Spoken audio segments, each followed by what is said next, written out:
Joining me now is John Herbst, former U.S. ambassador to Ukraine and senior director for the Eurasia Center at the Atlantic Council. Thank you. On a tragic day here at home and also in Ukraine, where blood is continuing to be shed.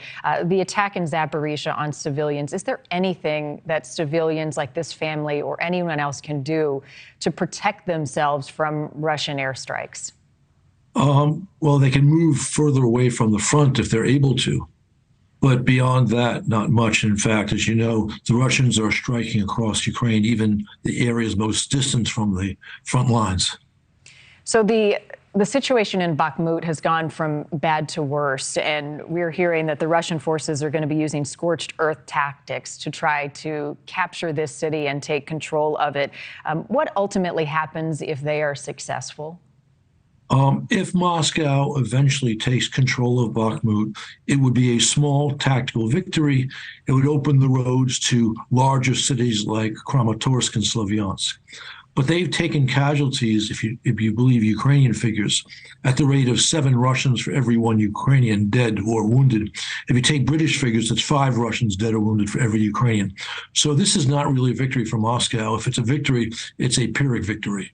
And how about places like Crimea, the focus there? Will that be part of an offensive front from Ukraine in the weeks and months to come? A potentially decisive Ukrainian offensive would cut the land bridge from Russia to occupied Donbass, Russian-occupied Donbass, to Crimea, which would force Putin into a very difficult supply problem for Crimea. But I don't know if that's what the Ukrainians will focus on in their upcoming offensive. They will decide where Russians are weakest, and they'll attack that point.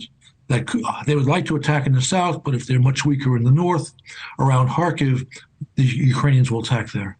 There are a lot of questions, as you know, Ambassador, about the leak of these classified documents, providing some insight and information into some of the weaknesses on both the Russian and the Ukrainian front. What is most problematic about the information that's now out in the public?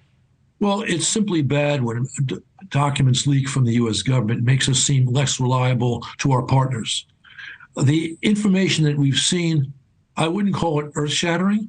We've known that there are weaknesses in weapons supply to Ukraine. We know that the Russians also have problems with weapons.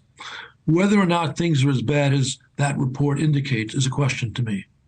How about Russia's response, essentially blaming the U.S. for making information, embellishing information on these types of activities? You know, I've been dealing with the Soviet Union and Russia now for over 50 years. They frequently accuse the United States or other foes of doing what they do every day. There's no question that the documents that were released a few days ago, which said that there were only 17,000 Russian dead and several times that of Ukrainians dead, was falsified by the Russians. Their casualties have been markedly greater than Ukrainian casualties. What impact do you think that these leaked documents and the information that they possess will have on the status of the battle? Not too much. But you may recall that before Ukraine launched its successful counteroffensive last summer, the United States complained that Ukraine was not sharing information with them because they were afraid of leaks. I'm sorry to say that these latest leaks would make the Ukrainians averse again from sharing information with the U.S., and that's a shame, but understandable. We're going to leave it there. Ambassador John Herbst this morning, thank you, as always, for your perspective. My pleasure. Thank you for watching. Go to newsnationnow.com to find NewsNation on your television provider. And don't forget to click the red subscribe button below to get more of NewsNation's fact-driven, unbiased coverage.